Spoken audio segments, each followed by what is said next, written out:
पूज्य गुरुदेव भगवान के चरणों में बार बार प्रणाम करते हुए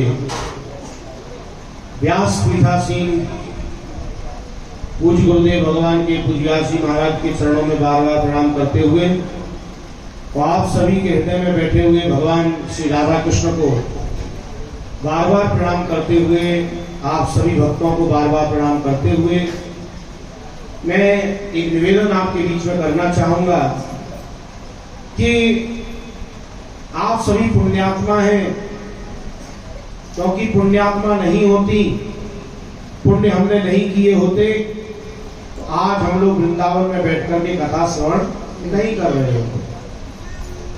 पुण्य का हालांकि गुरु जी तो मना करते हैं कि भाई कथा तो पुण्य का भी फल नहीं है।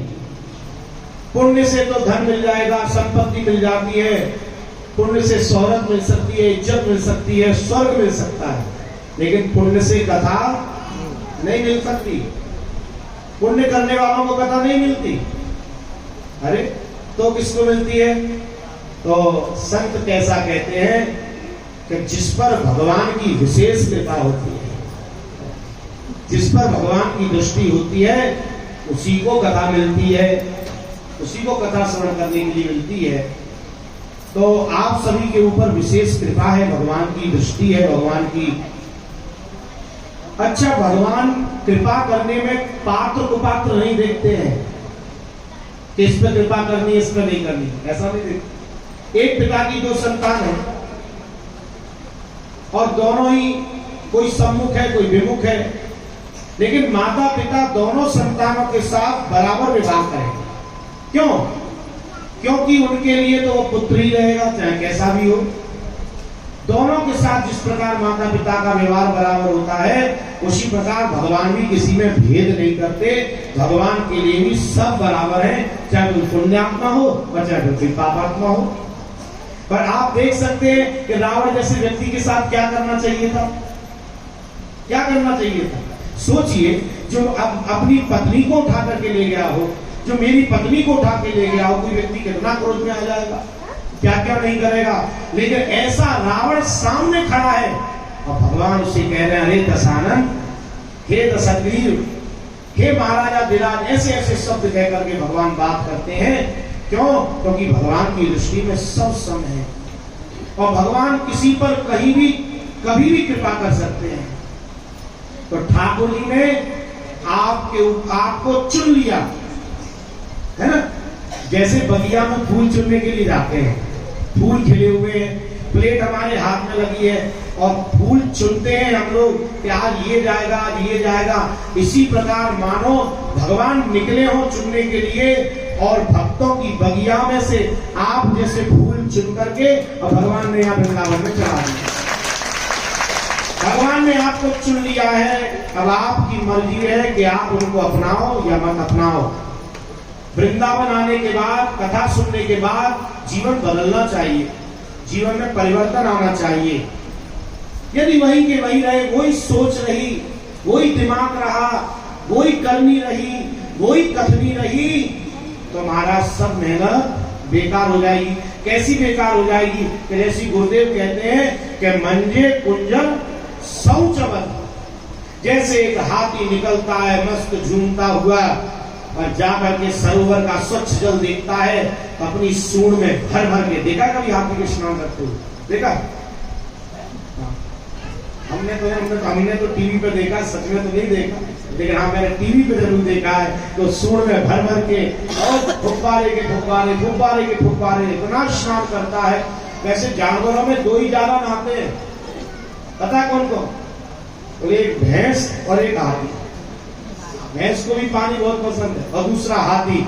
लेकिन हाथी का स्नान कैसा होता है कि महाराज खूब जल डालेगा, लेकिन स्नान करने के बाद जैसे ही नदी से बाहर निकलेगा तो उसी सूंड में कीचड़ भरेगा और अपने ऊपर पे फेंक देगा। वही हालत हम सबकी हो रही है।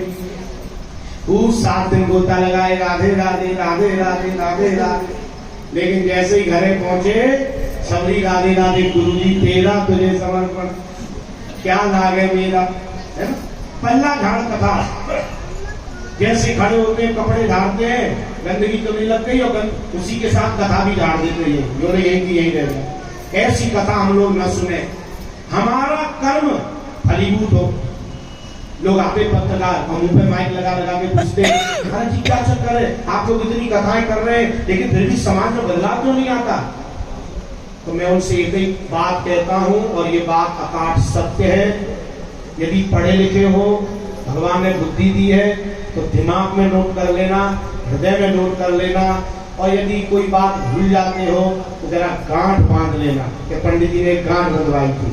क्या कैसा भी पुण्य कर लो, कैसा भी सत्कर्म कर लो, कितना भी भजन कर लो, कितना भी स्मरण कर लो, लेकिन जब तक सनातन व्यक्ति के, जब तक भारतीय हिंदू के, जब तक सनातन व्यक्ति के जीवन में गाय की सेवा नहीं होगी, गौ सेवा नहीं होगी, तब तक वो तुम्हारा पुण्य, तुम्हारी पूजा, तुम्हारा पाप, तुम्हारा सत्कर्म फलीभूत नहीं होगा, नहीं होगा और नहीं होगा।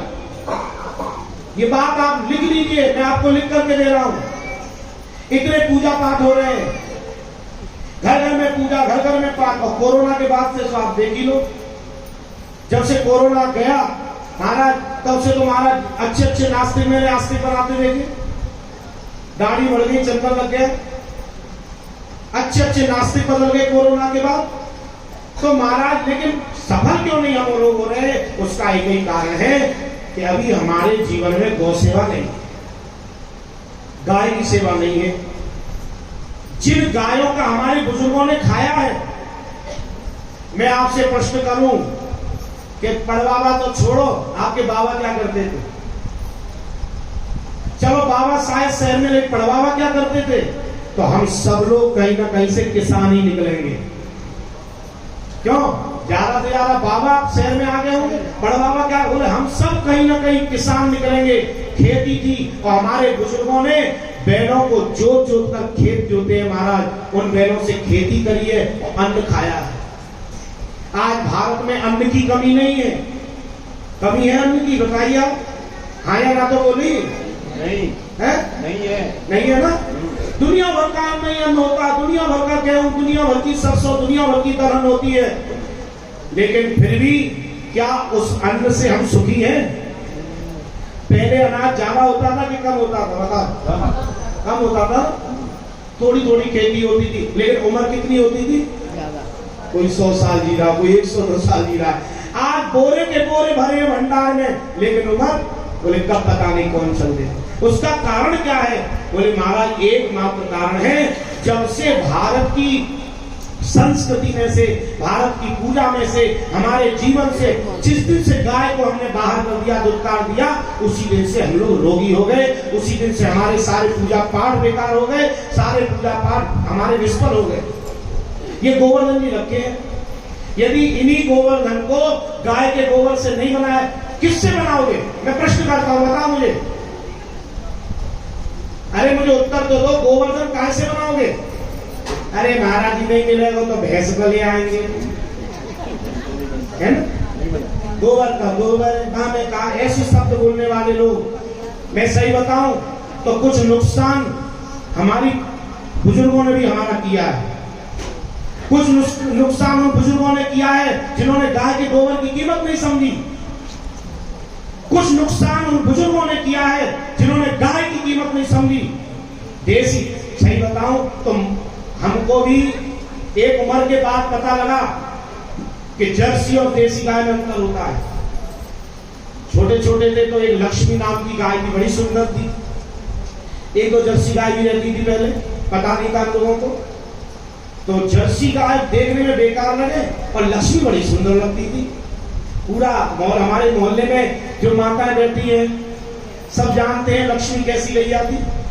और जर्सी गाय देखने में बेकार लगे। डॉक्टर साहब आते थे, वो मेरे से कहते थे क्या पाल रखा है तुमने, हटाओ इसको गौशाला में से।